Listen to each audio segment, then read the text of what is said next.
नमस्कार, सिडनीच्या बातमीपत्रात प्रेक्षकांचं मनपूर्वक स्वागत। आज दिनांक 3 मे 2025 वार शनिवार। बातमीपत्राची सुरुवात करूया सुविचार मालेने।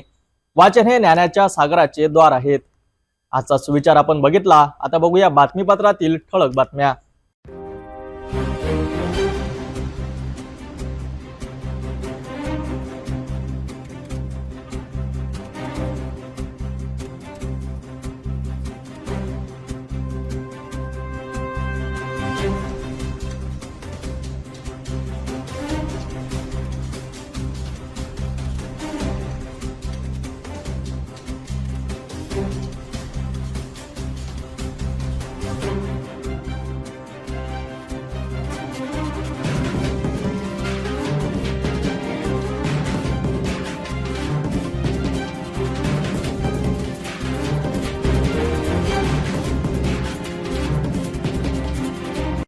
आपण ठळक बातम्या बघितल्या, आता घेऊया एक छोटासा ब्रेक। शादी और ब्याह की शुरुआत आराधना साड़ी के साथ। Aradhana wholesale shopping mall L2 बीझलँड complex, Nandgaon Peth, Amravati, Jawahar road, Amravati. Break नंतर बघूया सविस्तर बातम्या। अमरावती शहरात सायबर फसवणुकीचा गंभीर प्रकार उघडकीस आला आहे। पोलीस आयुक्त नवीन चंद्र रेड्डी यांच्या नावाने बनावट फेसबुक अकाउंट तयार करून नागरिकांकडून मोबाईल नंबर आणि पैसे मागितले जात होते। या प्रकरणामुळे शहरात खळबळ उडाली आहे। अमरावती सायबर पोलिसांनी तात्काळ दखल घेत तपास सुरू केला आहे। पोलीस आयुक्त नवीन चंद्र रेड्डी हे शहरातील एक जबाबदार, लोकप्रिय आणि प्रभावी अधिकारी म्हणून ओळखले जातात। मात्र त्यांच्या नावाचा गैरवापर करून एका अज्ञात सायबर गुन्हेगाराने बनावट फेसबुक अकाउंट तयार केलं। या अकाउंटवरून अनेक नागरिकांना फ्रेंड रिक्वेस्ट पाठविण्यात आली आणि त्यानंतर फ्रीज आणि वॉशिंग मशीन विकायचं आहे अशा मेसेजद्वारे काहींना मोबाईल नंबर आणि थेट पैशांची मागणी केली गेली। काही सतर्क नागरिकांना संशय आला आणि त्यांनी थेट पोलीस आयुक्त रेड्डी यांच्याशी संपर्क साधला। या प्रकरणाची गंभीरता लक्षात घेत सायबर पोलिसांनी तात्काळ यंत्रणा सक्रिय केली। तांत्रिक तपासातून हे बनावट अकाउंट राजस्थानमधून ऑपरेट केलं जात असल्याचं निष्पन्न झालं।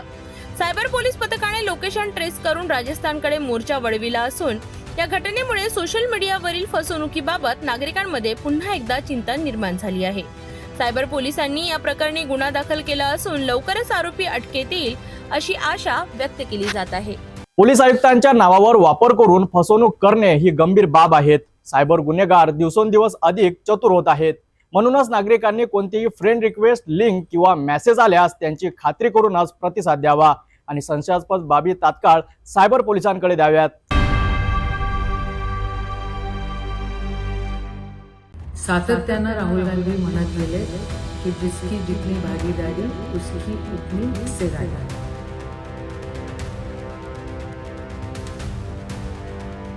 की राहुलजींच्या संघर्षाला हे यश आलेलं आहे।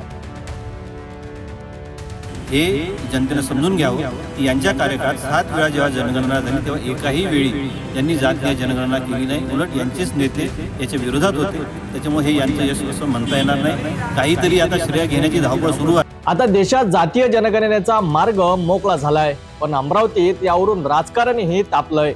शहराच्या जिल्हाधिकारी चौकात काँग्रेसने जातीय जनगणना ही राहुल गांधीचा विजय असल्याचे सांगणारे बॅनर लावले आहेत आणि यावरून भाजपचे तीव्र प्रतिक्रिया उमटली आहेत। काँग्रेस नेत्या यशोमती ठाकूर आणि खासदार बळवंत वानखडे यांच्या नेतृत्वाखाली हे बॅनर झळकत असतानाच भाजपचे आमदार प्रताप अडसळ यांनी राहुल गांधीवर थेट निशाणा साधला आहे। अमरावतीच्या जिल्हाधिकारी कार्यालय चौकात काँग्रेसचे मोठे बॅनर झळकलेत। जातीय जनगणना आता निश्चित, राहुलजी का संघर्ष है। या बॅनरवर काँग्रेस नेत्या ॲडव्होकेट यशोमती ठाकूर आणि खासदार बळवंत वानखडे यांचे फोटो झळकत आहेत। काँग्रेसचा दावा आहे की जातीय जनगणना सुरू होण्यामागे राहुल गांधीच्या संघर्षाचे फळ आहे। यावर भाजप प्रवक्ते प्रताप अडसळ यांनी जोरदार प्रत्युत्तर दिलंय। काँग्रेसने कधीच जात जनगणना करायची नव्हती। नेहरूंनी सुद्धा याला विरोध केला होता। मोदी सरकारच्या निर्णयामुळे आता जातीय जनगणना शक्य झाली आहे आणि काँग्रेस श्रेय घेण्याच्या स्पर्धेत आहे, असं अडसळ म्हणाले। जातीनिहाय जनगणना करण्याचा निर्णय भारत सरकारने घेतला आणि मला असं वाटतं आणि ही वास्तविकता आहे की हे राहुल गांधीच्या मागणीला मोठं यश आहे। सातत्यानं राहुल गांधी म्हणत गेले की जिसकी जितनी भागीदारी उसकी उतनी हिस्सेदारी, आणि त्याच अनुषंगानं त्यांनी सभागृहामध्ये संसदमध्ये सुद्धा हे म्हटलं होतं की ह्या संसदमध्ये आम्ही हा अधिकार घेतल्याशिवाय राहणार नाही आणि सरकारला त्याची अनाऊन्समेंट करावी लागली. पण पुन्हा एकदा राहुल गांधीजी म्हटले की ते कधीपासून सुरू होणार आहे, कधी त्याचं इम्प्लिमेंटेशन होणार आहे, त्याच्याकडे लक्ष देण्याची गरज आहे. सरकारच्या या निर्णयाचं आम्ही स्वागत करतो आणि सन्मान्य राहुल गांधीच्या संघर्षाला यश मिळालं म्हणून त्यांना खूप खूप अभिनंदन करतो. हे अत्यंत हास्यास्पद आहे. म्हणजे 7 वेळा जेव्हा जनगणना झाली, म्हणजे खऱ्या अर्थानं 1931ला मला वाटते इंग्रजांनी जातीय जनगणना केली होती. त्यानंतर देश स्वतंत्र झाला. त्याच्यानंतर 7 वेळा काँग्रेस शासित केंद्र सरकार असताना जनगणना झाल्या. त्या एकाही जनगणनेत जातनिहाय जनगणना करावी असं काँग्रेसला वाटलं नाही.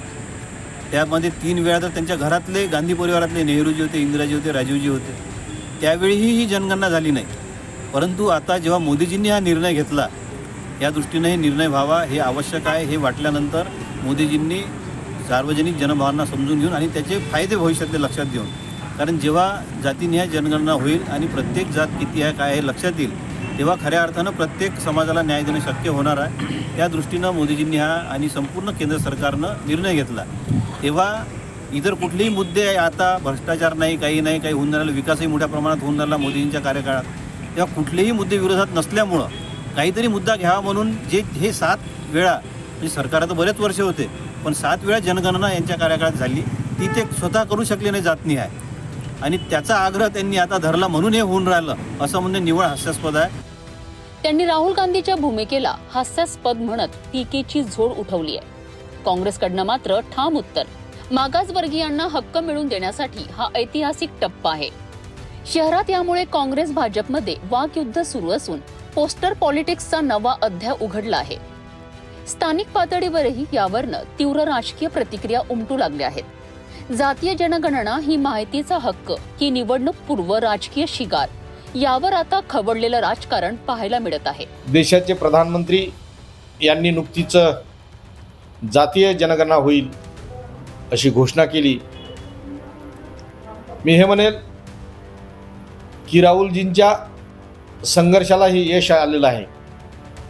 मग सभागृहात असेल किंवा सभागृहाच्या बाहेर असेल, त्यांनी सातत्यानं जेवढी ज्याची आबादी तेवढी त्याची हिस्सेदारी या पद्धतीनं घोषणा करून मागणी केली होती आणि काँग्रेससुद्धा त्यासाठी कटिबद्ध होती. म्हणून हे काँग्रेस आणि राहुलजी यांचं यश आहे. येणाऱ्या काळात त्याची लगेच अंमलबजावणी व्हावी एवढीच अपेक्षा. हे जनतेनं समजून घ्यावं की यांच्या कार्यकाळात 7 वेळा जेव्हा जनगणना झाली तेव्हा एकाही वेळी यांनी जातीय जनगणना केली नाही. उलट यांचेच नेते याच्या विरोधात होते. त्याच्यामुळे हे यांचं यश असं म्हणता येणार नाही. काहीतरी आता श्रेय घेण्याची धावपळ सुरू आहे. त्याच्यामुळे तात्काळ निर्णय झाल्याबरोबर यांचे नेते मोठ्यानं ओरडून सांगून राहिले यश आहे, आमचं यश आहे, आमचं यश आहे. पण ते असं कुठलंही नाही. हा निर्णय आम्हालाच घ्यायचा होता. आम्ही तो योग्य वेळी घेतलेला.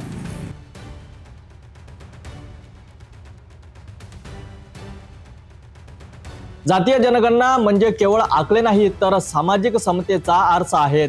पण त्या आरशात सध्या राजकीय बिंब अधिक स्पष्टपणे उमटतंय. राहुल गांधी यांचे नाव घेऊन काँग्रेस श्रेय घेत आहे तर भाजप मोदींच्या धोरणांना मूलगामा मानत आहेत. जनतेच्या या निर्णयामागे सत्य कोणाचं हे तर भविष्यातच कळेलच. पण सध्या अमरावतीत पोस्टरच्या माध्यमातून शाब्दिक चटमट पेटली आहेत. लाल परीने केली हिरव्या रंगाची उलटी. 44 अंशाच्या कडक उन्हात प्रवाशांचे हाल झालेत. मेघनाथपूर फाट्याजवळ बस बंद पडली आणि सुमारे 60 प्रवाशांना चक्क रस्त्यावर टाटकळत थांबावं लागलं. दरवर्षी उन्हाळ्यात बस बंद पडणं हे नित्याचं झालं आहे. पाहूया आमचे प्रतिनिधी नितेश किल्लेदार यांचा हा विशेष रिपोर्ट. राज्य परिवहन महामंडळाच्या लाल परीनं पुन्हा एकदा प्रवाशांची परीक्षा घेतली आहे. मेघनाथपूर फाट्याजवळ सकाळी 11:30 वाजता MS06 AS 8837 क्रमांकाची बस अचानक बंद पडली. 44 डिग्री तापमानात ही बस अचानक गरम झाली आणि हिरव्या रंगाचा कूलंट बाहेर फेकून दिला. या बसमध्ये सुमारे 50 ते 60 प्रवासी प्रवास करीत होते. त्यामध्ये विद्यार्थी, शासकीय कर्मचारी आणि लग्न समारंभाला जाणारे नागरिक होते. प्रवाशांना चक्क रस्त्याच्या कडेला अर्धा तास ताटकळत थांबावं लागलं. अखेर दुसरी बस आल्यावर त्यांना परतवाडा येथे रवाना करण्यात आलं. दादा कुठून आले? गाडी कुठं फेल झाली? काय झालं गाडीला? गाडी एकाएकी बंद पडली. डिटेल नाही सांगू शकत आपण. ड्रायव्हर सांगू. काय कुठून आले ताई? आम्ही अमरावतीवरून आलेलो आहे. काहीतरी गाडीला प्रॉब्लेम झाला त्याचा. तर किती वाजता बसले होते? किती वाजता झाली ही घटना? किती वेळापासून तुम्ही इथे उभे आहे? आता 15-20 मिनिट झाले. कुठून आले काकू? आम्ही अमरावतीवरून कुठं जात आहे? परत वळायला किती वेळापासून उभे आहेत? 10-15 मिनिट झाले. दुसरी गाडी आली नाही का? नाही ना, आलीच नाही. पूर्ण सांडून गेला. कुठून कुठं येत आहे गाडी? कोणता टायमिंग आहे? अमरावतीचे परत काय गाडी नंबर? 88-87. म्हणजे नेमका हे जे उन्हाळ्याचा दिवस आहे आणि जो 43-44चा तापमान आहे, याचा परिणाम होत आहे का गाड्यांवर? ते चालकाला माहीतच आहे. चालकाला विचारून घ्या. गाडीच्या बाबतीत आपल्याला काही माहिती. म्हणजे हिटिंग झाली गाडी. कुठून आले? अमरावती. कुठं झाली फेल गाडी? कोणत्या स्पॉटवर? मेनला 2 किलोमीटर 8 किलोमीटर. दुसरी गाडी यायला किती वेळ आहे सांगितलं का फोन करून? हो, फोन करू. कशामुळे? म्हणजे जे 43-44च्या टेम्परेचरच्यामुळे कूलंट फेकत आहे गाडी, म्हणजे हिटिंग प्रॉब्लेम प्रत्येक गाडीमध्ये होत आहे का? हिटिंग प्रॉब्लेम प्रत्येक गाडीमध्ये होता. या दिवसामध्ये काय प्रॉब्लेम होते तसं? हे उष्णता जास्त वाढली की? उष्णता जास्त वाढली की गाडी गरम वगैरे होते. इथं असल्याकडे गाडी बंद पडली. आम्ही आता हे वाहतुकीची व्यवस्था करून देणार. गाडी येत आहे पाठीमागून. किती प्रवासी आहे गाड्यात? गाडी अंदाजे आता प्रवासी 40-45. केव्हा येणार गाडी? गाडी येत आहे मागून. गाडीत आम्ही अरेंजमेंट करून देऊन राहिलो. गाडी येत आहे मागून.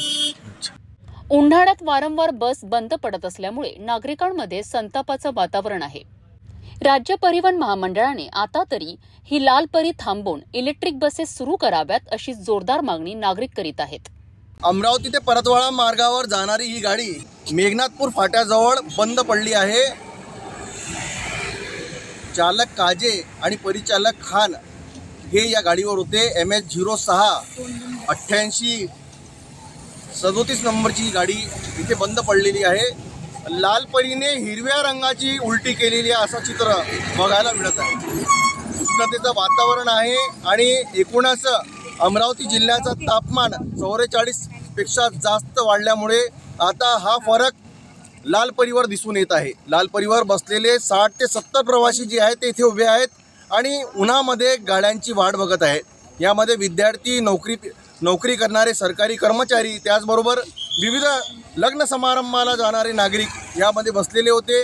त्यांच्यासाठी दुसरी बस बोलून तिथून यांना परतवाडा सोडण्यासाठी व्यवस्था करण्यात येत आहे. परंतु महामंडळ आणि राज्य परिवहन निगम यांनी आता या भंगार बसेसला बंद करण्याची मागणी नागरिकांकडून होत आहे.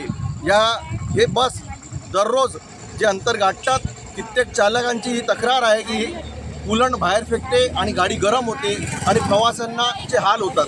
मी कॅमेरा पर्सन श्लोकसोबत हितेश किल्लेदार, सिटी न्यूज, अमरावती. प्रवाशांच्या जीवाशी खेळणं हे महामंडळाच्या बसेससाठी नवं राहिलेलं नाहीत, पण या कडक उन्हात जीवाची झळ सोसणारे हे सामान्य नागरिक यांचं काय?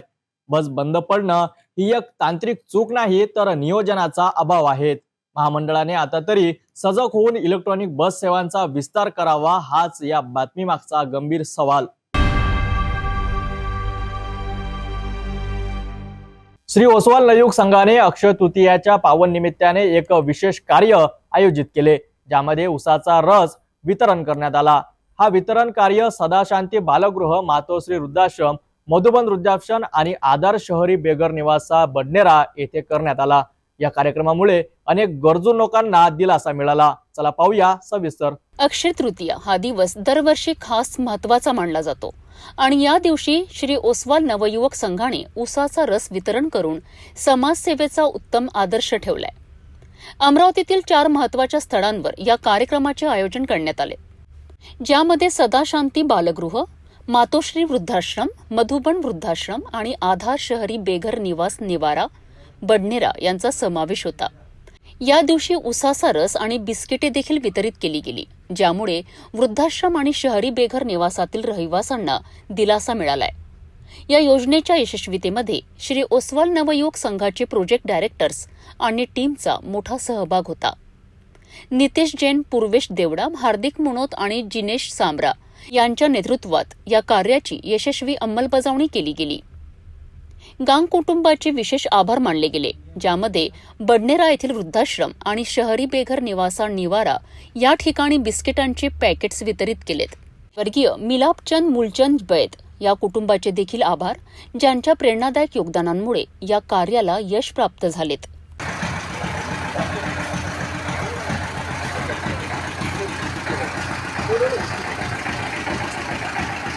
अक्षय तृतीयाच्या पावन दिवशी श्री ओसवाल नवयुवक संघाने उसाचा रस वितरण करत समाजातील एक नवा आदर्श स्थापन केला आहे. या कार्यामुळे समाजातील सेवा आणि सहकार्याची भावना वाढविली आहेत. एका तुंबलेल्या नाल्यामुळे नागरिकांचं आरोग्य धोक्यात आलंय. दुर्गंधी, डास आणि रोगराईने त्रस्त झालेल्या दस्तूरनगर मधील नागरिकांनी अखेर उघड बोंबलायला सुरुवात केली आहे. तक्रार दिल्यानंतरही आठवड्याभरात काहीच कारवाई न झाल्याने स्थानिक प्रशासनाच्या कामकाजावर मोठा प्रश्न उभा राहिला आहे. नाला साफ होईपर्यंत नागरिकांच्या आरोग्यावर सतत धोका राहणार आहेत हे निश्चित. पाणी साचलं की आजार येतोच आणि प्रशासन झोपलं की नागरिकांवर संकट येतं. संबंधित नाला तात्काळ स्वच्छ करा आणि दिलासा द्या अशी मागणी होत आहे. उन्हाच्या तीव्र झळा, सिग्नल चौकात सावलीचा आरसा, पण आता ही सावलीही गायब होत आहेत. प्रशासनाकडून लावलेली नेट कुठे तुटली, कुठे गायब झाली आणि आता वाहन चालक उन्हात भाजून निघत आहेत. पाहूया सविस्तर रिपोर्ट. उन्हाचा पारा दिवसेंदिवस चढत आहे. सिग्नलवर थांबणाऱ्या वाहन चालकांना थोडीफार सावली मिळावी म्हणून महापालिका व वाहतूक विभागाने शहरातील महत्त्वाच्या चौकांमध्ये नेट लावल्या होत्या, परंतु केवळ 2 आठवड्यातच या नेटची ऐसीतेसी झाली आहे. इरविन चौकात 2 मे रोजी संध्याकाळच्या सुमारास एक मालवाहू छोटं वाहन गाडगेनगर मार्गावरून जात असताना त्याच्या वरच्या बाजूला नेट अडकलं आणि वाहन चालकाने गाडी न थांबवता थेट नेट फाडून तिथून सुटका केली. तर दुसरीकडे गर्ल्स हायस्कूल चौकात लावलेली नेट ही अचानक गायब झाली आहे. शहरातील अनेक चौकांमध्ये आता अशीच परिस्थिती पाहायला मिळत आहे.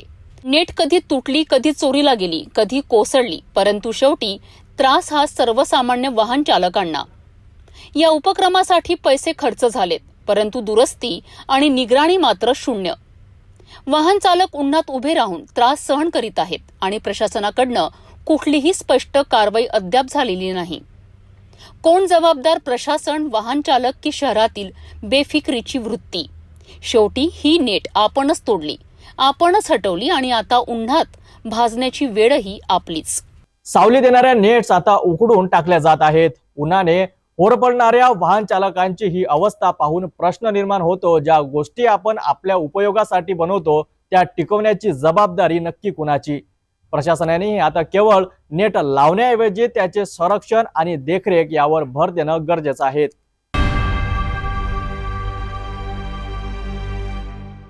प्रहार जनशक्ती पक्षानं पुन्हा एकदा आपले कार्यकर्त्यांप्रती असलेली बांधिलकी सिद्ध केली आहे.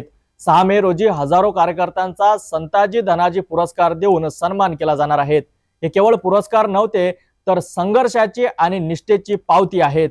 अमरावतीत होणाऱ्या या भव्य विभागीय मेळाव्याला माजी आमदार बच्चू कडू स्वतः उपस्थित राहून कार्यकर्त्यांना नवी दिशा आणि ऊर्जा देणार आहेत.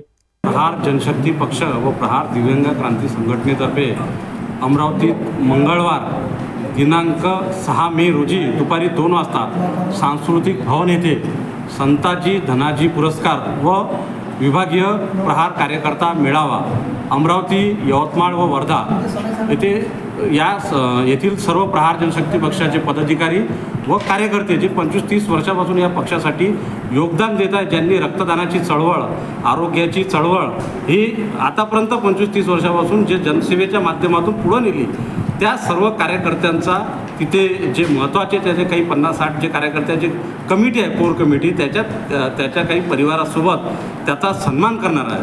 त्या सन्मानासोबत त्याचं मानधनही त्याला देणार आहे.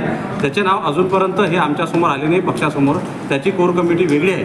पण हा भारतात या महाराष्ट्रात आणि या भारतात असा प्रथमच काही कार्यकर्त्याचं बाकीच्या ठिकाणी इलेक्शन झालं तर कार्यकर्त्याला मोजतसुद्धा नाही, पण इथे ज्या कार्यकर्त्यांचं ज्यांनी पक्षासाठी अहोरात्र मेहनत केली त्यांचा सन्मान हा प्रहार जनशक्ती पक्ष माननीय बच्चूभाऊ यांच्या संकल्पनेतून, यांच्या माध्यमातून, यांच्या नेतृत्वात होत आहे. आणि यामुळे या प्रोग्राममुळं सर्व कार्यकर्त्यांमध्ये नवीन जोश, नवीन ऊर्जा ही त्यांना पुढे काम करण्यासाठी होणार आहे. म्हणून हा कार्यक्रम हा प्रहारच्यासाठी अतिमहत्त्वाचा आहे. म्हणून सर्व जिल्ह्यामध्ये, पूर्ण महाराष्ट्रातच हे कार्यक्रम विभागात चालू आहे.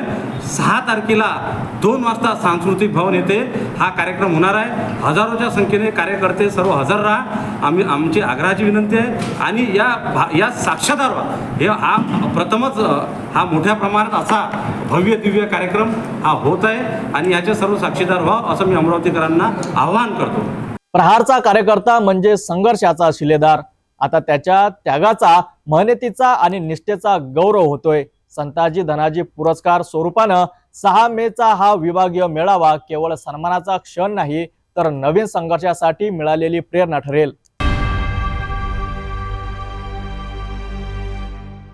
भेटूया एका छोट्याशा विश्रांतीनंतर.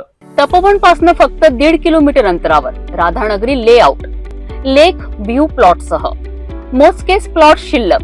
त्वरित संपर्क करा 9930706667 किंवा 7620433325 या क्रमांकावर.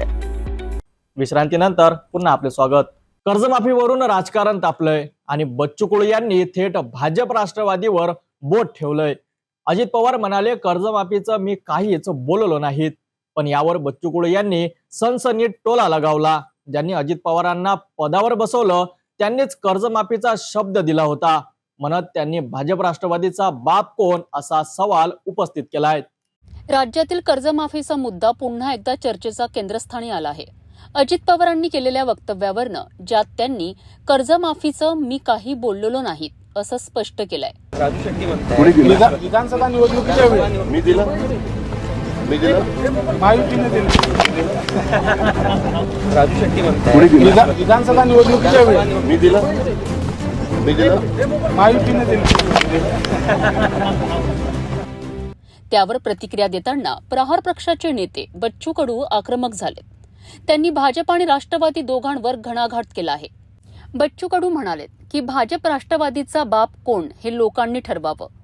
अजित पवारांनी जरी काही शब्द उच्चारला नसला तरी ज्यांनी त्यांना पदावर बसवलं त्याच भाजपने कर्जमाफीचं आश्वासन दिलं होतं अशी त्यांची बोसरी टीका होती. विधानसभा निवडणुकीच्या वेळी मी दिलं महायुतीने दिलं. विधानसभा निवडणुकीच्या वेळी मी दिलं महायुतीने दिलं. नाही, आश्वासन तुम्ही जरी दिलं नसतं पण तुम्हाला ज्या खुर्चीवर बसवलं त्यांनी दिलं आहे ना. त्याच्यानं आता नाही म्हटलं तर राष्ट्रवादीचा बाप भाजप आहे आणि बापानं जर आश्वासन दिलं तर पोट्याला पाळायला लागते. राजकारणातील ही जुगलबंदी आता जनतेच्या प्रश्नांवरून पक्षांमध्ये सुरू झालेल्या आरोप प्रत्यारोपांपर्यंत पोहोचली आहे. बच्चू कडूंचं हे वक्तव्य राजकीय वर्तुळात जोरदार गाजते आहे. कर्जमाफीवरून वादविवाद, आश्वासनं आणि आता टोलेबाजी. पण शेतकऱ्यांना खरंच दिलासा कधी मिळणार? नेते मंडळींच्या बाणेदार वक्तव्यामुळे मथळे बनतात. पण खरी गरज आहे ती धोरणांची आणि निर्णयाची. आता जनतेचे लक्ष आहेत शब्दावर नव्हे तर कृतीवर. यवतमाळ जिल्ह्यात वाळू चोरीसारख्या गंभीर समस्येवर आता उच्च पातळीवरून धडक कारवाईचे आदेश आले आहेत. विभागीय आयुक्त श्वेता सिंघल यांनी घेतला विविध विभागाचा आढावा आणि दिले कडक निर्देश. पाहूया सविस्तर रिपोर्ट. यवतमाळ जिल्ह्यात वाढत्या वाळू चोरीच्या घटनांवर आता प्रशासनाने चोख कारवाईचा इशारा दिला आहे. महसूल भवनात विभागीय आयुक्त श्वेता सिंघल यांच्या अध्यक्षतेखाली जिल्हा प्रशासनाच्या विविध विभागांचा सविस्तर आढावा घेण्यात आलाय.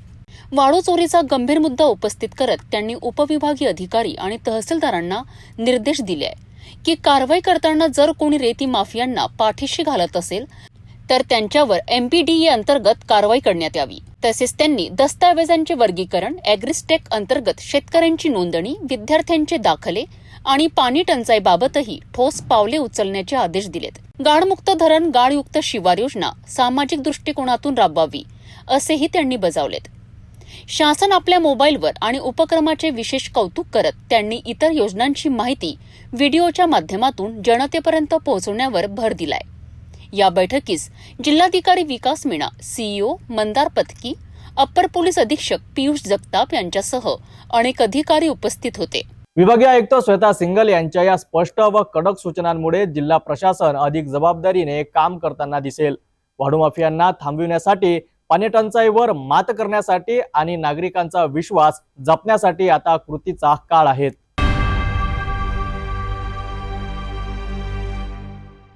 अकोल्यात उड्डाणपुलावरून एक दुर्दैवी अपघात.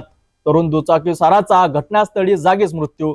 नाकातून आणि कानातून रक्तस्राव होऊन मृत्यूचा थरारक प्रसंग. 25 वर्षीय संतोष वनवासे यांच्या अपघाती मृत्यूमुळे अकोला हादरलंय. ही घटना अकोला शहरातील नवीन उड्डाण पुलावर घडली. अपघातात मृत्यू झालेल्या युवकाचं नाव संतोष वनवासे, वय वर्ष 25 असं आहे. संतोष उत्तर प्रदेशचा रहिवासी असून गेल्या काही महिन्यांपासून अकोल्यात पाणीपुरीचा व्यवसाय करीत होता. प्रत्यक्षदर्शींनी दिलेल्या माहितीनुसार संतोष दुचाकीने उड्डाणपुलावरून जात असताना गाडी घसरली आणि त्याचा ताबा सुटून ती थेट पुलाच्या कडेला असलेल्या भिंतीवर आदळली. धडक एवढी जोरदार होती की नाकातून आणि कानातून रक्त वाहू लागलं आणि काही क्षणातच त्याचा घटनास्थळीच मृत्यू झाला. अपघात घडल्यानंतर पुलावर काही काळ वाहतूक विस्कळीत झाली होती. पोलिसांनी घटनास्थळी धाव घेऊन वाहन ताब्यात घेतलं असून अधिक तपास सुरू आहे. उड्डाणपुलावरून नेहमीच वेगाने जाणाऱ्या वाहनांची संख्या वाढते, पण सुरक्षतेच्या दृष्टीने उपाययोजना मात्र दुर्लक्षित. प्रशासनाने नियमाचे पूल बांधले, मात्र जेव्हा अंमल करण्याची वेळ येते तेव्हा नागरिक त्याकडे दुर्लक्ष करतात. वाहन चालवताना वेगावर मर्यादा ठेवा आणि हेल्मेट नक्कीच वापरा.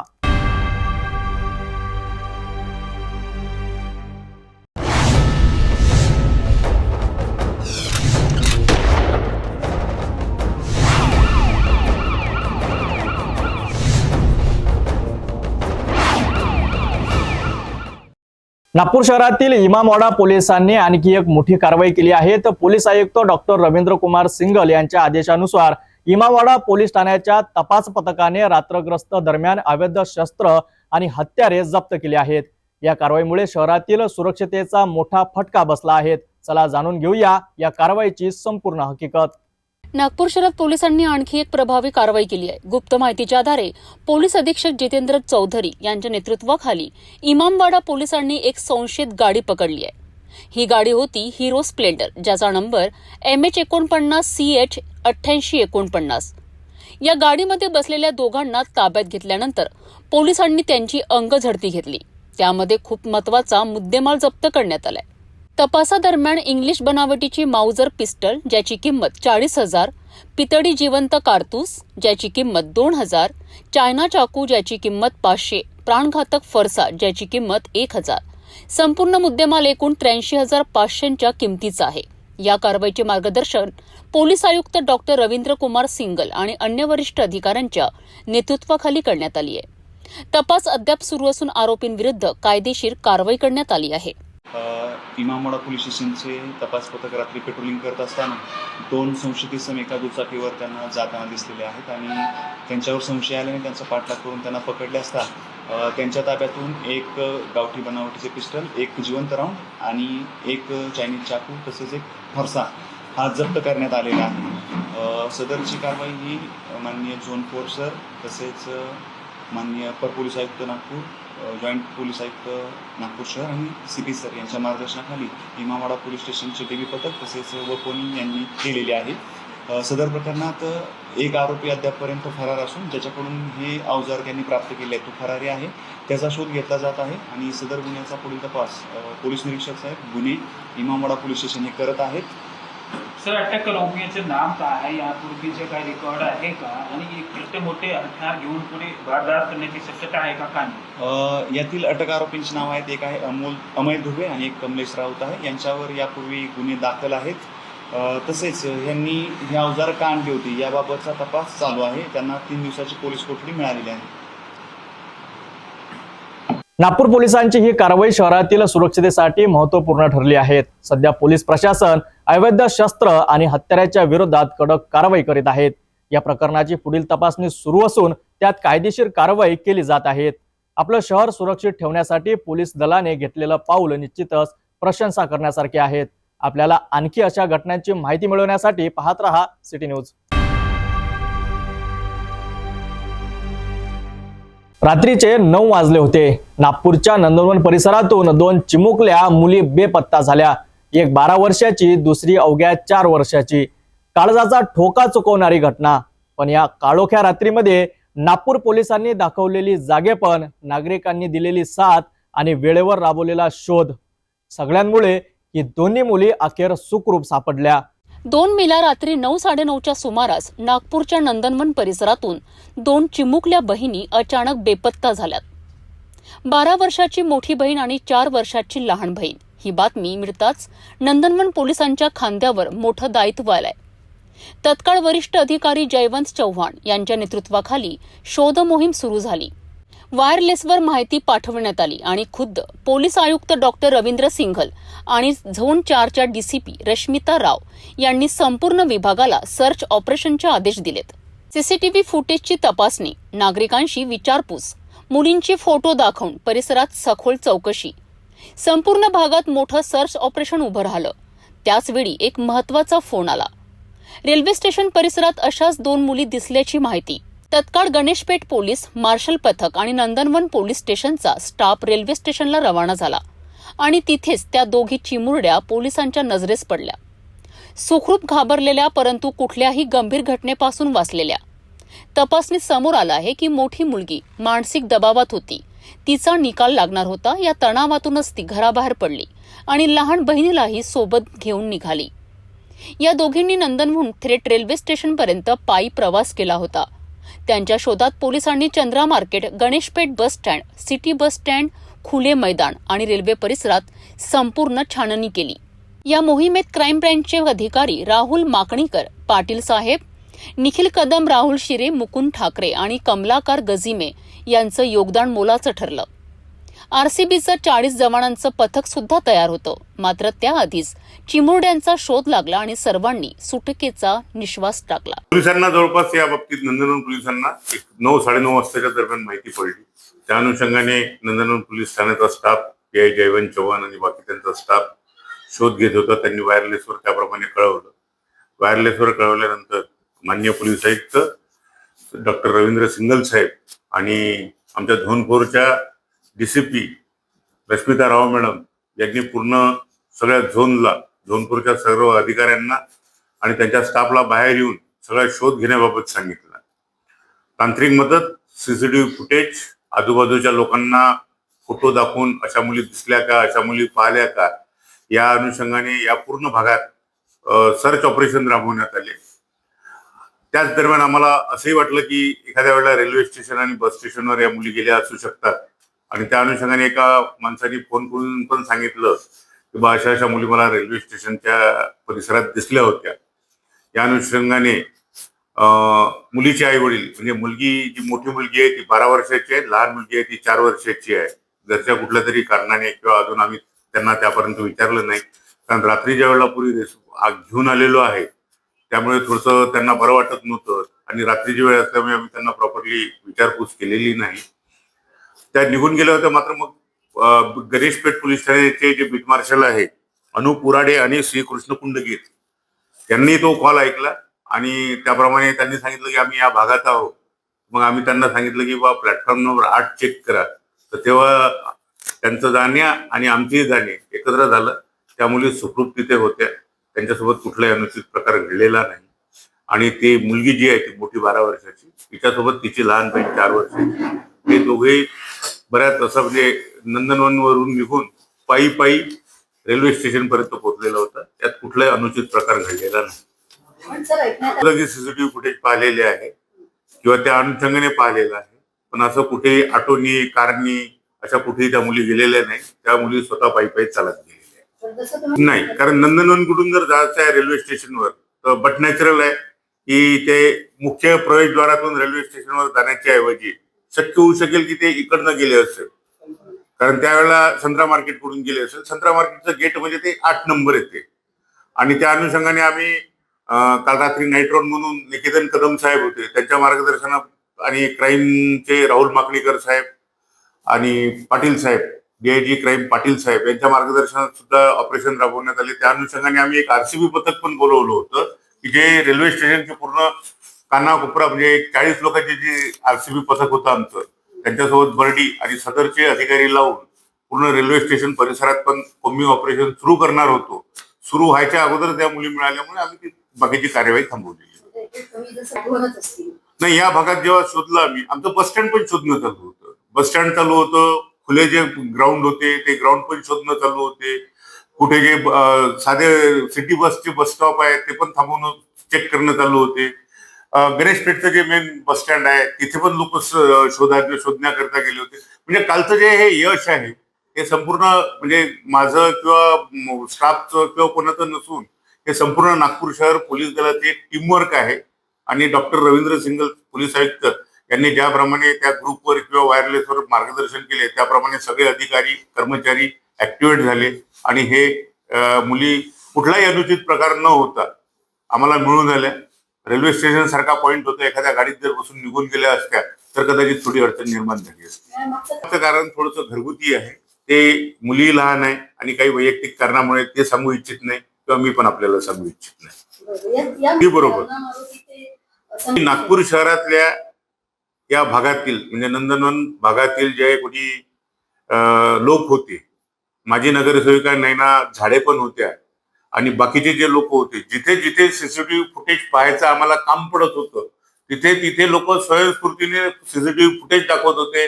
आम्ही त्यांना दाखवलं का रे मेट्रोचे खोदकाम चालू आहे, इथे कुठे मुली बॅरिकेडच्या मागे लपून बसल्या असेल किंवा या बगीच्यात पहा, या गार्डन मध्ये पहा किंवा या बस स्टॉपवर जाऊन पहा.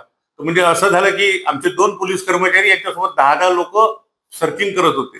त्याच्यामुळे या भागातील म्हणजे परिमंडळ क्रमांक 4 म्हणजे प्रॉपरली नंदनवन, सक्करदरा, इमामवाडा या पोलीस ठाण्यात जे लोक राहते काल त्यांनी आम्हाला त्या ऑपरेशन मध्ये मदत केली, त्यांचे सुद्धा मी या अनुषंगाने आभार व्यक्त करतो. आणि सगळ्या नागपुरातील सर्व जनतेला मी असं पण आवाहन करतो की त्यांनी ज्या वेळेला असं कुठलाही प्रकार होते त्यावेळेला पोलीस आणि जनता हा असा भेदभाव न ठेवता पोलीस मित्र किंवा पोलीस दूत या अनुषंगाने पोलिसांच्या खांद्याला खांदा लावून काम करावं. कालचं जे यश आहे हे पोलिसांसोबतच जे परिसरातील लोक आमच्या सोबत होतं त्यांचं सुद्धा. आई वडील थोडे मध्यमवर्गीय आहे, दोघेही बाहेर जॉब करतात, प्रायव्हेट जॉब करतात. मुलीचा आज बहुधा रिझल्ट लागणार होता.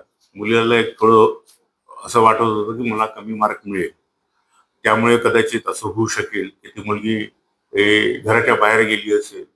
या अनुषंगाने मी नागपूरच्या सर्व पालकांना हे जे टीनेज आहे, टीनेज म्हणजे वय वर्ष 10 ते 18 या मुलींसोबत, आपल्या मुलींसोबत आणि मुलांसोबत हितगुज ठेवावा. आपण किती बिझी जरी असलो तरी रोज त्यांच्यासोबत डायलॉग ठेवावा. कुठल्या काही अडचणी असल्या तर आपण त्यांचे पालक या नात्याने त्यांना समजून सांगितलं पाहिजे. नंदनवन किंवा आमच्या नागपूर शहरातल्या बऱ्याचशा ज्या पोलीस दिदी ही जी संकल्पना आहे या पण मुली आमच्या ज्या महिला कर्मचारी आहे, महिला अधिकारी आहे, या पण या अनुषंगाने भरोसाशील आहे, या पण या अनुषंगाने जनजागृती करत आहे. मी सर्व पालकांना पुन्हा एकदा सांगतो की तुमच्या मुलात आणि तुमच्यात ही जी गॅप तयार होते ही गॅप भरून काढण्याची निश्चितपणे गरज आहे. कारण की दुःख आपल्याला होते आणि पोलिसांनाही होते. कारण पोलिसांनी काल असं ठरवूनच घेतलं होतं की या त्यांच्या मुली नाही, आपल्या मुली आहे, आपल्या कुटुंबातील मुली आहे.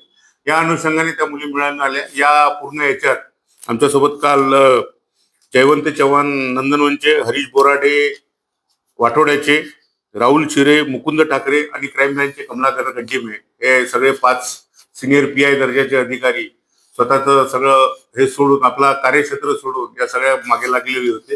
हे सगळ्यांचं सामूहिक यश आहे. या घटनेतून एकच शिकवण मिळते, आपल्या मुलांशी संवाद ठेवा, त्यांच्या मनात काय सुरू आहे हे जाणून घ्या. फक्त पोलिसांनाच नाही तर नागरिकांनी सुद्धा दाखवलेली तत्परता हीच नागपूर शहराची खरी ओळख आहेत. या चिमुकल्या सुखरूप सापडल्या, पण यासारख्या घटनांचं पुढं पाऊल पालकांशी घ्यायला हवं. संवाद समाज आणि सहकार्याचं सिटी न्यूज आपल्या पारदर्शकांना याचं आवाहन करतं.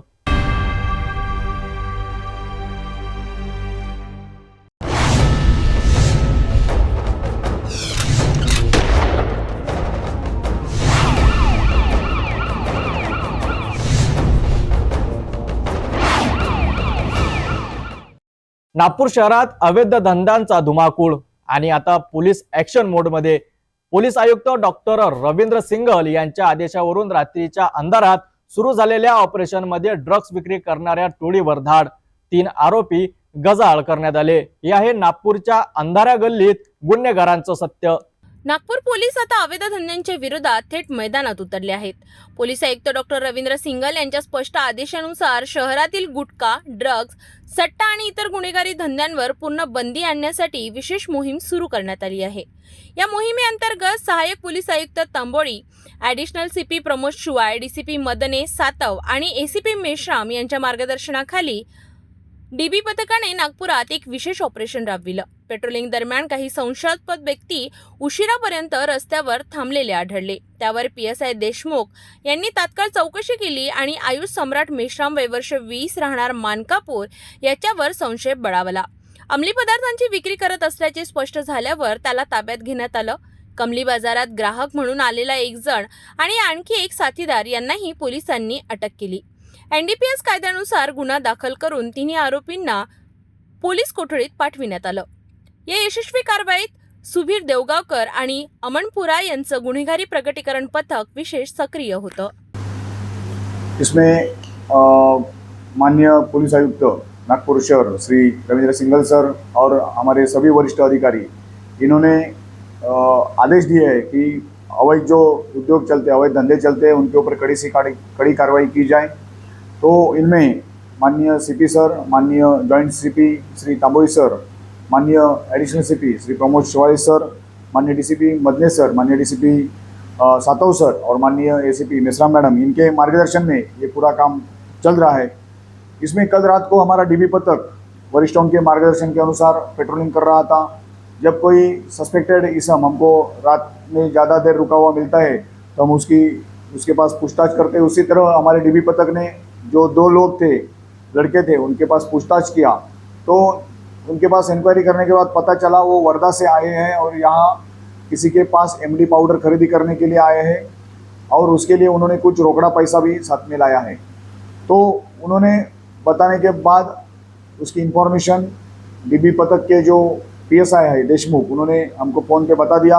हम रेसिडेंस पे थे. पुलिस थाने में आकर स्पॉट पे जाकर वो सब सिचुएशन देखा तो वो दो लोगों ने किसी आयुष मेश्राम नाम का जो सस्पेक्ट है उसके पास से मेफेड्रॉन नामक जो MD है, यानी कि अम्ली पदार्थ है, वो खरीदी करने के लिए परचेस करने के लिए वो आए थे. तो हमने वो 2 सस्पेक्ट इसम को साथ रहकर वहाँ नाइट को ट्रैप लगाया. कुछ पुलिस हमारे अंधेरे में बैठे और उसको कॉल किया गया. वो लोगों ने उसको कॉल किया तो आयुष मेश्राम एक 2 व्हीलर पे कुछ वस्तु लेके आया. तो जैसे हमने वो आया उसको पकड़ा और वहाँ पंच उपस्थित थे. पंच के सामने उसकी जब झड़ती ली गई तो उसके पैंट के जेब में 20 ग्राम जो मेफेड्रॉन पाउडर है वो बरामद हुई. उसने वो बता दिया कि ये मेफेड्रॉन पाउडर है और ये जो 2 वर्धा से आए हुए लोग हैं उनको वो बेचने वाला था. तो वो 2 लोगों की भी हमने झड़ती ले लिए. तो झड़ती में एक के पास से 50,000 रुपये और दूसरे के पास से 23,000 रुपये ऐसा रोकड़ा पैसा उनसे बरामद हुआ. इस कार्रवाई में उन्होंने जो मोटरसाइकिल या स्कूटी यूज़ की है वो भी हमने जब्त किया है और साथ ही साथ उनके मोबाइल भी हमने जब्त किया है. उसमें कुल मिला के 4,24,000 का मुद्देमाल जो है हमने जब्त किया है. इसमें वसीम अहमद खान पठान, उम्र है 32 साल, ये वर्धा का रहने वाला है. कार्तिक राजू सिंह बिलवाल, उम्र 24 साल है, ये भी वर्धा का रहने वाला है. ये दोनों खरीदार थे. इसमें अमली पदार्थ खरीदने वाला भी गुनहगार NDPS एक्ट के तहत माना जाता है. और उसमें आयुष अमृत मेश्राम भाई 20 साल का ये लड़का है जो मानकापुर में रहता है, वो बेचने वाला था. उसको भी हमने अरेस्ट किया. 3 आरोपी अरेस्ट किए गए हैं. 3 को आज कोर्ट में प्रोड्यूस किया जाएगा और आगे की कार्रवाई की जाएगी. संपूर्ण कार्रवाई हमारे वरिष्ठों के मार्गदर्शन में हमारे DB पथक के PSI देशमुख, महिला पुलिस उपनिरीक्षक शीतल राणे और हमारा पूरा जो ग्रेड PSI सुनील डगवाल और हमारा पूरा जो गुन्हे प्रकटीकरण तपास पथक है, उन्होंने मिलकर ये अच्छा कार्रवाई किया है। नागपूर पोलीस आता गंभीर ऍक्शन मोडवर आहेत. अवैध धंद्याचे समूळ उच्चाटन हेच उद्दिष्ट आहेत. पण ही लढाई फक्त पोलिसांची नाही, जनतेची ही पुढे येऊन साथ दिली पाहिजे, तरच नागपूर शहरातील अंधार दूर होईल.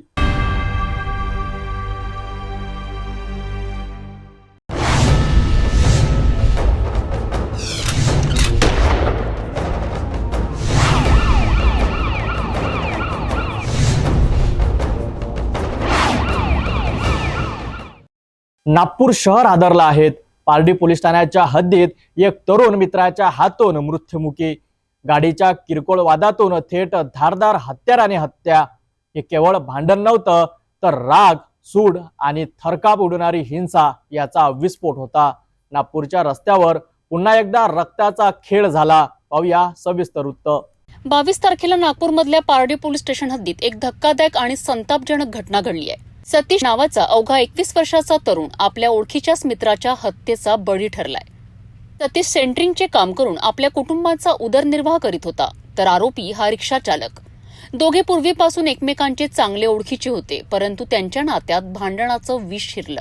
घटनेच्या काही दिवस आधी सतीशने आरोपीच्या बहिणीच्या नवऱ्याची गाडी वापरली होती आणि ती वेळेवर परत केली नाही. त्यामुळे संतप्त झालेल्या आरोपीच्या घरी जाऊन सतीशने शिवीगाळ केली होती. ही घटना आरोपीच्या मनात घर करून राहिली. 22 तारखेला भांडेवाडी रेल्वे ट्रॅक परिसरात त्यांची अचानक भेट झाली. गाडीच्या जुन्या वादावरून पुन्हा वाद उफाडून आला आणि एका क्षणातच गोष्टी हाताबाहेर गेल्यात.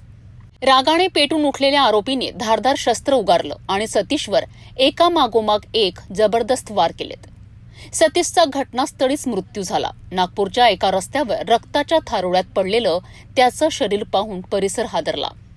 पारडी पोलीस स्टेशनसह गुन्हे शाखेची टीम अवघ्या काही मिनिटात घटनास्थळी दाखल झाली. केवळ 2 तासांच्या आत आरोपीचा शोध घेऊन पोलिसांनी त्याला ताब्यात घेतलाय. सतीश विरोधात यापूर्वी काही किरकोळ गुन्ह्यांची नोंद होती, मात्र त्याचा कोणी वैयक्तिक शत्रू नव्हता. पोलिसांच्या प्राथमिक चौकशीनुसार ही हत्या केवळ राग आणि वादाच्या भरात झाली. कोणताही कट किंवा पूर्व नियोजन नव्हतं. दिनांक 2 मई को पार्टी पुलिस अंतर्गत एक घटना घटी है. उसमें मृतक और आरोपी ये दोनों पहचान वाले थे, दोस्त थे. और आरोपी का नाम कुणाल शेंडे, मृतक का नाम सतीश मेश्राम है, वह 31 वर्ष उसकी. दोनों एक दूसरे को अच्छे से पहचानते थे, हमेशा मिलना जुलना होता था उनका. 3 दिन पहले उन्होंने मृतक ने आरोपी के बहन के हस्बैंड की गाड़ी लेके गया था और वो गाड़ी वापस नहीं कर रहा था. इसी विषय में उनका झगड़ा हुआ था.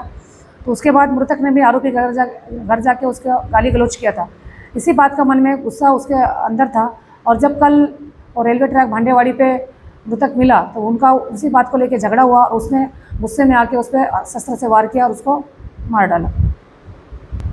मृतक का काम वो रोजंदारी पे करता था, सेंटरिंग का काम, और आरोपी रिक्शा चालक है.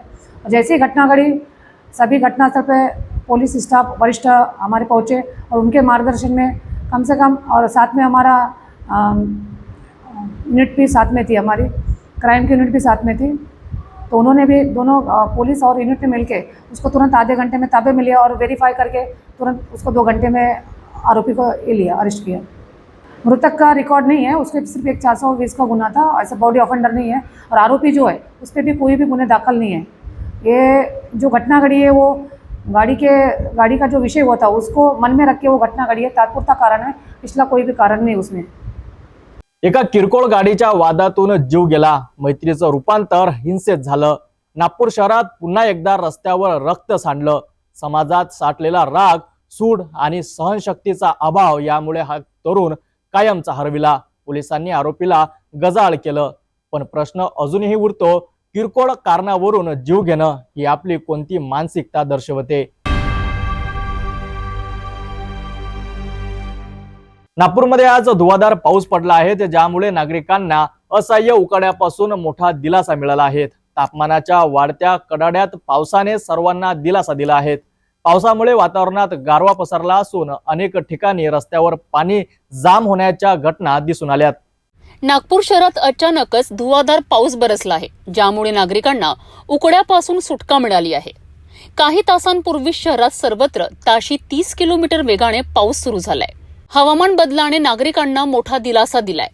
उकड्यामुळे त्रस्त असलेले लोक पावसात न्हाल्यासारखे दिसत होते. पाऊस सुरू होण्याआधीच नागपूरच्या काही भागांमध्ये उष्णतेची लाट पसरली होती, ज्यामुळे शहरातील तापमान 42°C पर्यंत पोहोचले होते. पावसामुळे वातावरणात गारवा पसरला आणि अनेक भागांमध्ये रस्त्यांवर पाणीही जमा झाले. विशेषतः डोंगराची रांग, सिव्हिल लाईन्स आणि अजनी परिसरातील रस्त्यांवर पाणी साचल्यामुळे वाहतूक थांबली होती. या पावसामुळे शेतकरी आणि नागरिकांना किमान थोडा सुखद अनुभव मिळाला आहे. तापमान घटल्याने वातावरणात गारवा पसरला आणि नागरिकांना तापमान कमी होण्याची चैन मिळाली.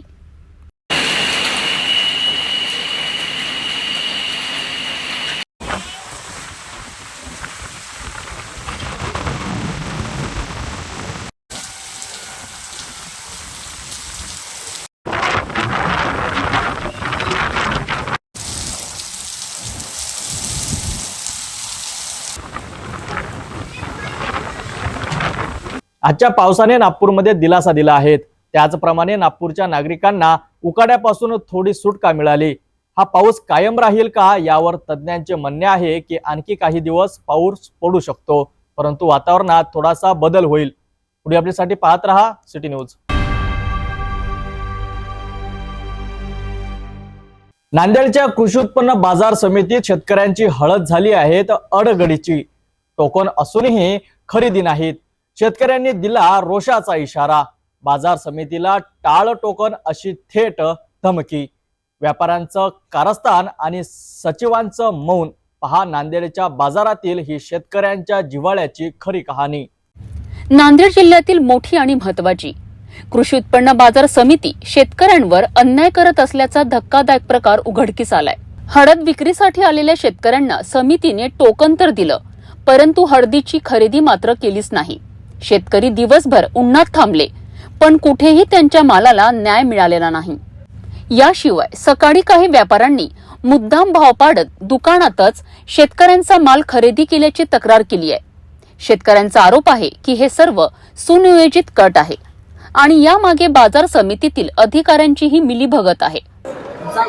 मी भीमराव देशमुख लहान, राहणार लहानचा आहे, तालुका अर्धापूर, जिल्हा नांदेड. माझी हळद मार्केट कमिटीला व्यापार विकण्यासाठी आणलेली आहे. मी लहानकरच्या आरतीमध्ये हळद टाकलेली आहे. 180 पोते. मी दररोज इथं मार्केट कमिटीच्या लिलाव वट्यावर यायलो. मार्केट कमिटी मार्फत लिलावाचे टोकन मिळते. त्या टोकन प्रमाणे इथं पोते काढतात. त्या पोत्याप्रमाणे माझा कालचा 214वा नंबर होता. व्यापाऱ्याचा नियम आहे मार्केट कमिटीने ठरवून दिलेला 11 ते 2 आणि दुपारी 3 ते 5:30 पर्यंत. व्यापारी 12, 12:30 वाजता लिलाव करायला सुरू करायत. 2च्या अगोदर घरी चाललेत. शेतकरी इथं बसून राहिलेत आणि 3, 4ला येऊन सुरू केले की 5 वाजता बंद करायलेत. काल 29 तारखेला 244 टोकन दिले होते मार्केट कमिटीने. तर त्यापैकी 160 टोकनचा लिलाव झाला आणि बंद केले. रात्री पुन्हा वापस घरी जावं लागले. या प्रकारे मार्केट कमिटीचं नियोजन नसल्यामुळं व्यापारी आणि मार्केट कमिटीचं ताळमेळ नाही. याच्यामुळं शेतकऱ्याचा अतोनात नुकसान व्हायले. एक तर घरचे कामं उन्हाळ्याचे राहिले दिवसभर इथं येऊन बसावं लागले. याचा खर्च वेगळा आणि रात्री पुन्हा थोबाडीत मारल्यासारखं घरी जावं लागले. कोणाला विचारायला गेलं तर मार्केट कमिटीचं कोणीही काही उत्तर द्यायला तयार नाहीत. व्यापाऱ्याला विचारलं तर व्यापारी म्हणाले हमको मालूम नाहीये. आणि मार्केट कमिटीनं असं ठरवून दिलेलं आहे की फक्त लिलाव वट्यावरच लिलाव होणार. पण जे ते काही खरेदीदार किंवा आडते हात ते सकाळच्या टाईममध्ये त्याच्या दुकानामध्ये लिलाव करायलेत. त्याच्यामुळंच कमी जास्त घेणारे जे व्यापारी लहानसहान हात त्याचे पोट तिकडे भरल्यामुळं नंतर लिलाव वट्यावर ते येणं आलेत. त्याच्यामुळं भाव कमी व्हायले तिथे. याच्यामध्ये मार्केट कमिटीवर हे करून ऍक्शन घेऊन मार्केट कमिटीनं याची सगळ्या गोष्टीची सुधारणा करून जे शेतकऱ्याची आर्थिक पिळवणूक व्हायली त्याची सुधारणा करावी. या सगळ्यांच्या विरोधात शेतकऱ्यांनी संतप्त प्रतिक्रिया दिली असून बाजार समितीला टाळं ठोकू असा इशाराही दिला आहे. आपण जर बघितलं तर नांदेड कृषी उत्पन्न बाजार समितीमध्ये मोठ्या प्रमाणावर हळदीची आवक होते आणि या मोठ्या प्रमाणावर जी काय आवक व्हायली त्याचा गैरफायदा घेत काही व्यापारी स्वतःच्या गळ्यामध्ये जे मार्केट कमिटीने दिले तिथे खासगी खरेदी करतायत अशा प्रकारची खरेदी कुठल्याही प्रकारे अशी खरेदी करता येत नसते. मार्केट कमिटीने हे जे हॉल उभारलेलं आहे ऑप्शन हॉल, इथेच आणून खरेदी करावी लागते. पण मार्केट कमिटीचे कर्मचारी संचालक यांना जे काही छोटे मोठे पाकिटं देऊन तिथं खरेदी चालू आहे, त्याच्याकडे मार्केट कमिटीच्या संचालकांचं आर्थिक दुर्लक्ष आहे, आर्थिक व्यवहारपूर्ण दुर्लक्ष आहे. त्यासोबतच इथं जर तुम्ही बिटामध्ये बघितलं तर हळदीचा भाव वाढवताना ऑप्शनमध्ये 5-5 रुपयानं भाव वाढवायला लागले. म्हणजे सोन्यासारखा जो माल आहे हळदीचा, त्याला अगदी भंगाराच्या भावामध्ये घेण्याचा प्रकार इथं चालू आहे. की दोन्ही प्रकारे एकतर शेतकऱ्यांची इथं व्यवस्था नाही थांबायची आणि कुठलीही व्यवस्था न करता एक तर उशीर व्हायला लागला बिटाला, बीट उशिरा करणे, आर्थिक पिळवणूक करणे, या सगळ्या बाबतीमध्ये जर बघितलं तर इथले जे काही कर्मचारी असतील, संचालक मंडळ असेल, यांचं पूर्ण या गोष्टीकडे दुर्लक्ष आहे. या माध्यमातून आम्ही एकच सूचना देत आहोत, संचालक मंडळ असो अथवा मार्केट कमिटी असो, ही पद्धत जर 8 दिवसात नाही सुधारली तर मार्केट कमिटीमध्ये आम्ही आमच्या पद्धतीने आंदोलन करू आणि त्याला जबाबदार पूर्ण मार्केट कमिटी असेल. या आरोपांवर बोलताना कृषी उत्पन्न बाजार समितीचे सचिव मात्र सारवासारव करताना दिसले आहेत आणि संपूर्ण प्रकारावर पडदा टाकण्याचा प्रयत्न केलाय. शेतकरी राबतो, पिकवतो आणि बाजारात मात्र त्याच्याच माल फुकटात घेण्याचा प्रयत्न होतो. न्यायाच्या नावावर जर टोकन वाटून व्यवहार शून्यच राहणार असेल तरी शेतकऱ्यांच्या श्रमाची थट्टा नाही का? नांदेडमधील बाजार समितीने आता तरी शेतकऱ्यांचा आवाज ऐकावा, अन्यथा हा रोष ज्वाला होऊन उठणार हे नक्कीच. फक्त कायदा आणि सुव्यवस्था राखणं एवढंच काम उरलेलं नाही आता पोलिसांचं. समाजाच्या विकासासाठी पोलीसही पुढाकार घेत आहेत आणि त्याचं उत्तम उदाहरण नांदेडमध्ये दिसलं. पोलिसांच्या वतीने भरवण्यात आलेल्या रोजगार मेळाव्याला तरुणांचा उत्स्फूर्त प्रतिसाद मिळतोय. हजारो उमेदवार नोकरीसाठी जमले आणि 100 पेक्षा जास्त कंपन्या थेट मुलाखती घेण्यासाठी सज्ज झाल्यात. नांदेड पोलीस विभागाच्या पुढाकारातून भरवण्यात आलेल्या भव्य रोजगार मेळाव्याला प्रचंड प्रतिसाद मिळतोय. या मेळाव्याचा उद्देश फक्त नोकरी देणं नव्हे तर तरुणांना गुन्हेगारीपासून आणि व्यसनांपासून दूर ठेवणं आणि सकारात्मकतेकडे नेणं हा आहे. 100 पेक्षा अधिक नामवंत कंपन्यांनी या मेळाव्याला प्रतिसाद दिलाय आणि त्यांनी थेट मुलाखतीद्वारे सुसंगत उमेदवारांना नियुक्तीपत्र देण्याची प्रक्रिया सुरू केली आहे. या उपक्रमांमुळे 11,000 तरुणांना त्यांच्या शैक्षणिक पात्रतेनुसार नोकरी मिळण्याची शक्यता निर्माण झाली आहे. या रोजगार मेळाव्याचं उद्घाटन जिल्हा न्यायाधीश वेद पाठक यांच्या हस्ते करण्यात आलंय. तर पोलीस अधीक्षक अविनाश कुमार यांनी यामागील हेतू स्पष्ट केलाय. तरुणांना गुन्हेगारीपासून दूर ठेवायचं असेल तर त्यांना योग्य संधी मिळायला हव्यात. या मेळाव्यात फक्त पुरुषच नाही तर महिला उमेदवारांचाही मोठा सहभाग दिसून आला. शहरातील शाळा महाविद्यालयातील विद्यार्थ्यांनी नव उपक्रम करणाऱ्या तरुणांनी आणि बेरोजगार उमेदवारांनी मोठ्या प्रमाणात सहभाग नोंदविलाय. पोलिसांच्या या सामाजिक पुढाकाराचे सर्व स्तरातून कौतुक होत असून हा मेळावा इतर जिल्ह्यांसाठी आदर्श ठरणार आहे. उद्देश पासून स्टार्ट करतो मी. उद्देश आहे की Nanded police department in general आणि युथ सोबत जास्त समन्वय ठेवला पाहिजे. त्यांच्या सोबत एंगेजमेंट, आमची पॉझिटिव्ह एंगेजमेंट जास्त झाला पाहिजे. तेच आमचे उद्देश आहे. आणि जे युथचे गुन्हेगारी प्रवृत्ती किंवा व्यसन मध्ये असामध्ये जाऊ नये आणि पॉझिटिव्ह डायरेक्शन मध्ये जा, हा आमचे उद्देश आहे. नंबर्स असा आहे की जवळपास 100 कंपनी आज हा जॉब मेळाव्यामध्ये पार्टिसिपेट करत आहे आणि वेकन्सी जवळपास 11,000 असा वेकन्सी आहे. इतके जॉब आम्ही देऊ शकतो आज. नांदेड पोलिसांनी दाखवलेला पुढाकार समाज प्रबोधनाचं उत्तम उदाहरण ठरतंय. जेव्हा पोलीस नोकरी देतात तेव्हा ते फक्त कायद्याचे रक्षक राहत नाहीत तर ते समाजाचे घटक होतात. हजारो तरुणांना नवी संधी देणारा हा रोजगार मेळावा नव्या दिशेची सुरुवात आहे.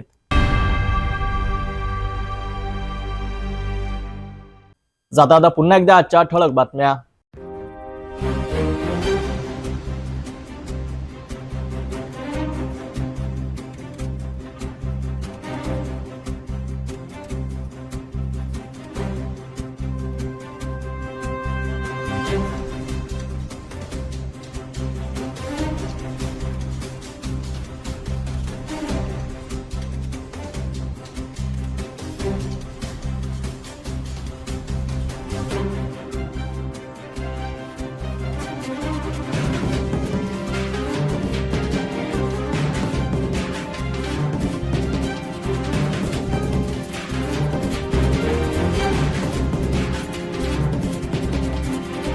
आपण आता सिटी न्यूज चॅनल आपल्या टीव्हीवर सुद्धा बघू शकता, ज्यामध्ये next channel number 117, Jio channel number 872, JTBL channel number 73, RRC 899, Fastway channel number 256, city cable channel number 92 वर.